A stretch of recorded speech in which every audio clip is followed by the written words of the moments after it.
Hi friends, నమస్తే. Welcome to Anu's kitchen. ఈరోజు పీతల కర్రీ తయారు చేసే విధానం షేర్ చేయబోతున్నానండి. పీతలు అంటే అసలు చాలా ఇష్టం నాకు. చాలా రోజులైందండి. మీకు ఎంతమంది ఇష్టమో నాకు కామెంట్స్లో తెలియజేయండి. నాకు మాత్రం చాలా ఇష్టం. పీతల కర్రీ తయారు చేసుకోవడానికి ముందుగా ఇక్కడ నేను కూడా 1/2 kg పీతలు తీసుకున్నాము. ఫస్ట్ క్లీనింగ్ అనేది కొద్దిగా 1/2 నిమ్మకాయ పిండేసుకుందాం. ఒక 1/2 టేబుల్ స్పూన్ సాల్ట్ యాడ్ చేస్తున్నాను. ఒక 1/2 టేబుల్ స్పూన్ పసుపు కూడా ఇవన్నీ కూడా యాడ్ చేసిన వెంటనే కూడా ఇది ఈ విధంగా మొత్తం బాగా పట్టించేద్దాం. పీతలకి ఒక పట్టించేసిన వెంటనే కూడా 5 minutes ఇలా పెట్టేద్దామండి. పెద్ద నిమ్మకాయ అంత చింతపండు అనేది ఈ విధంగా వాటర్లో పెట్టేసుకోండి. 3 ఆనియన్స్, ఈ సైజు టమాటా ఒక 3 తీసుకున్నానండి. 3 టమాటా ప్యూరీ చేసేసి కూడా సైడ్ పెట్టేసుకుందాం. మిక్సీ జార్లో వేసుకొని ఇవన్నీ కూడా పేస్ట్ చేసుకొని పెట్టుకోవాలండి.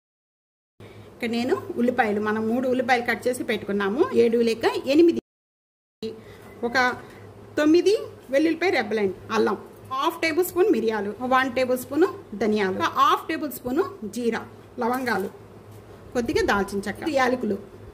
ఇక్కడ ఇవి పేస్ట్ చేసుకునేటప్పుడు కచ్చిపిచ్చిగా నూరుకోండి. ఎక్కువగా బాగా మెత్తగా నూరుకోవద్దు. వేస్తున్నాను మిక్సీ జార్. ఫస్ట్ ఇవన్నీ కూడా మెత్తగా చేసుకున్న తర్వాత ఉల్లిపాయ యాడ్ చేసుకోండి. ముందుగానే ఉల్లిపాయ యాడ్ చేసుకోవద్దు. ఇవన్నీ కూడా బాగా మెత్తగా పట్టేసుకోవాలండి. ఈ విధంగా నేను యాడ్ చేస్తున్నాను. ఈ మసాలా రెడీ అయిపోయింది. ఇక్కడ సైడ్ పెట్టేసుకున్నాం కదండి. ఇవన్నీ కూడా నానబెట్టి ఒకసారి మళ్ళీ మామూలు వాటర్ పోసేసుకొని బాగా క్లీన్ చేసేసుకొని పెట్టేసుకోవాలి. 3 టేబుల్ స్పూన్ ఆయిల్ యాడ్ చేస్తున్నానండి. ఈ మసాలా పేస్ట్ అంతా కూడా దీంట్లో యాడ్ చేసేసుకోవాలి. ఇక్కడ మీడియం ఫ్లేమ్లో పెట్టి వేయించుకోవాలి. అంతా కూడా బాగా వేగిపోయి ఇది ఆనియన్స్ పేస్ట్ అంతా కూడా ఈ విధంగా చిక్కబడిపోతుందండి. దగ్గరికి వస్తుంది. ఈ విధంగా టమాటో ప్యూరీ అంతా కూడా దీంట్లో యాడ్ చేసేస్తున్నాను. పచ్చి స్మెల్ పోయేంత వరకు కూడా వేయించుకోవాలి.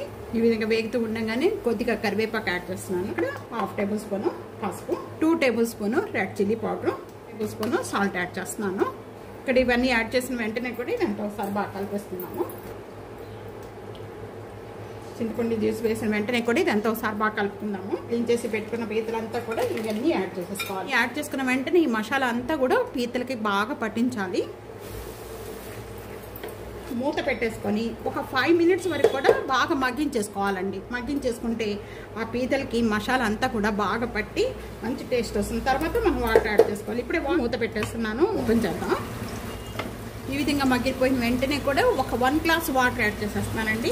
1 గ్లాస్ వాటర్ కూడా బాగా మగ్గించేసుకోవాలి. ఇప్పుడు మీకు కారం అనేది, సాల్ట్ ఇవన్నీ కూడా కొద్దిగా మగ్గిన తర్వాత టేస్ట్ చూసుకొని వేసుకోవచ్చండి. బాగా మగ్గించేస్తున్నా. ఓపెన్ చేద్దాం.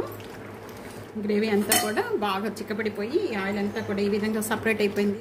దించే ముందు ఇక్కడ కొద్దిగా కొత్తిమీర యాడ్ చేస్తున్నాను. చిన్న చిన్న పీసెస్ కట్ చేసిన.